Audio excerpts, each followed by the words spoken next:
माननीय उपसभापति महोदय, राष्ट्रीय सुरक्षा जैसे महत्वपूर्ण विषय पर मुझे बोलने का अवसर प्रदान किया गया है, जिसके लिए आपको बहुत बहुत धन्यवाद।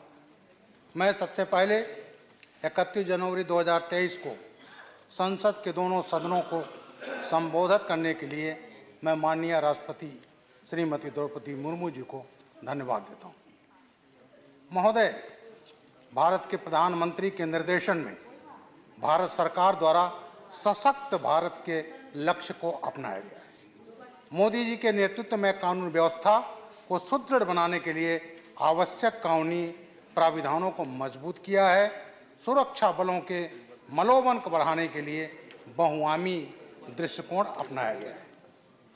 माननीय राष्ट्रपति जी के अभिभाषण में प्रधानमंत्री श्री नरेंद्र मोदी द्वारा उठाए गए कदमों पर प्रकाश डाला गया है।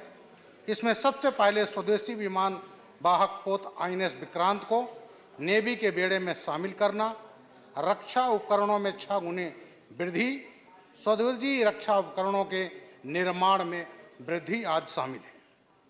महोदय, राष्ट्रीय सुरक्षा को मजबूत करने के लिए प्रधानमंत्री जी ने हमारे सुरक्षा बलों को तेजी से आधुनिकीकरण करना शुरू किया है। UPA सरकार के दौरान पूरी रक्षा खरीद प्रक्रिया भ्रष्टाचार से त्रस्त थी। आज़ादी के बाद सबसे पहले जीप स्कैम हुआ और उसके बाद तो रक्षा उपकरणों की खरीद में भ्रष्टाचार की लाइन लग गई, चाहे वो चापर घोटाला हो, टाटा ट्रक घोटाला हो, आदर्श स्कैम 2012 हो, सबमैरिक स्कीम हो 1981, बोफर्स स्कीम हो, बोइंग एयरक्राफ्ट स्कैम हो 2009 का, और चाहे वो स्कॉर्पियन सबमरीन का हो। महोदय, घोटाले ही घोटाले रहे और इसी कारण हमारे सुरक्षा बल मजबूत नहीं थे। लेकिन जब 2024 में मोदी जी सत्ता में आए, तब सेना, नेवी, वायुसेना में 1980 के दशक के हथियार और रक्षा प्रणालियां थीं, लेकिन पदभार ग्रहण करने के बाद मोदी जी ने रक्षा प्रणाली को अधिक पारदर्शी बनाते हुए गतिशील प्रदान की। मोदी जी के नेतृत्व में सैन्य बलों के लिए आधुनिक लड़ाकू विमान Rafale, Apache attack helicopter, Chinook जैसे अति आधुनिक परिवहन हेलीकॉप्टर, M777 तोप, K9 वज्र सेल्फ प्रोपेल्ड हाउटीजर और S-400 जैसी मिसाइल की आधुनिकतम रक्षा प्रणाली जैसी रक्षा संपत्ति हासिल की। महोदय, वज्र M777 की रेंज 30 किलोमीटर से अधिक है और इसे हमारी पहाड़ी क्षेत्रों की लड़ाई में प्रयोग किया जाता है, जो भारत के लिए एक बहुत बड़ी उपलब्धि है और इसका निर्माण भारत में किया जा रहा है। K9 155 तोप की रेंज 40 किलोमीटर है और ये भी 2 से 4 गोले प्रति मिनट फायर करती है। इसको भारत सरकार ने एक्वायर किया। महोदय, भारत तब तक समृद्ध नहीं हो सकता जब रक्षा प्रणाली के निर्माण में वो आत्मनिर्भर न हो। इसलिए स्वदेशी खरीद के जरिए सैन्य आधुनिकीकरण सरकार की प्राथमिकता रही है। 2022-23 के बजट में पूंजीगत खरीद बजट का 68% घरेलू उद्योगों को बढ़ावा देकर आत्मनिर्भरता के लक्ष्य को पूरा किया जा रहा है और आयात पर निर्भरता हमारी कम हो रही है। सभापति महोदय, पिछले वित्तीय वर्ष में ही सशस्त्र बलों ने HAL द्वारा विकसित लाइट कॉम्बैट हेलीकॉप्टर MK3 जैसे स्वदेशी प्लेटफॉर्म खरीदे हैं। स्वदेशी नीलगिरी श्रेणी का चौथा फ्रिगेट P-17A भी नेवी में अभी शामिल हुआ है और कई फ्रिगेट अब जो है इसमें बनाए जा रहे हैं।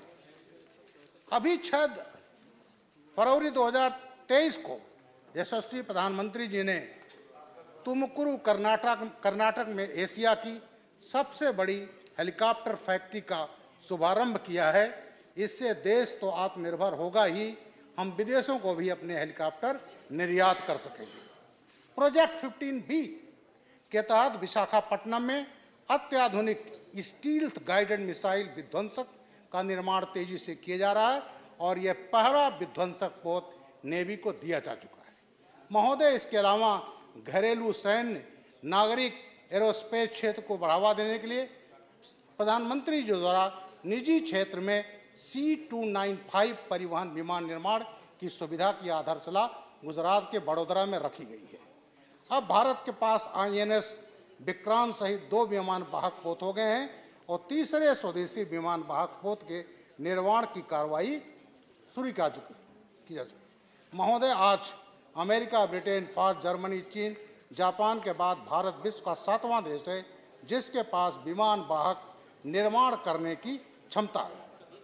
उपसभापति महोदय जी, प्रधानमंत्री जी के नेतृत्व वाली फ्रंट लाइन सैनिकों को स्वदेशी विकसित bullet proof jacket, ballistic helmet, अत्याधुनिक AK-203 राइफलों का निर्माण हम अमेठी में कर रहे हैं और इस ऑटोमेटिक राइफल से हमारी जो सुरक्षा बल हैं, फ्रंट लाइन फोर्स हैं, उनका मनोबल काफ़ी बढ़ा है।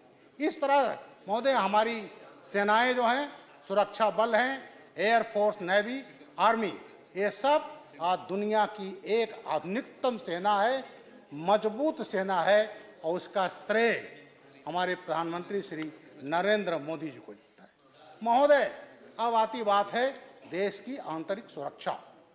देश के लिए आंतरिक सुरक्षा के लिए माओवाद ये बहुत हद तक जिम्मेदार रहा, आतंकवाद जिम्मेदार रहा है। सभापति महोदय, 2024 में जब मोदी जी की सरकार यहाँ पर आई तो ये जो माओवाद का आतंकवाद था उसको हम लोगों ने काफ़ी हद तक कम कर लिया गया। महोदय, यूपीए सरकार में मैं कुछ घटनाएं याद कराना चाहता हूँ। 6 अप्रैल 2010 को गांव टडमेटला, थाना चिंता गुफा, दंतेवाड़ा, छत्तीसगढ़ में 76 जवान मारे गए थे, जिसमें 75 CRPF के थे। एक दिन में मारे गए थे महोदय। यह घटना नक्सलियों द्वारा की गई थी और यहाँ JNU में उसका जश्न मनाया गया था महोदय। वही JNU जहाँ ये कहा जाता है अफजल हम शर्मिंदा हैं, तेरे कातिल जिंदा हैं। ये महोदय, तो ये इसी तरह से 12 जुलाई 2009 को छत्तीसगढ़ के कोराकोट्टी राजनांदगांव में 29 जवान शहीद हुए थे।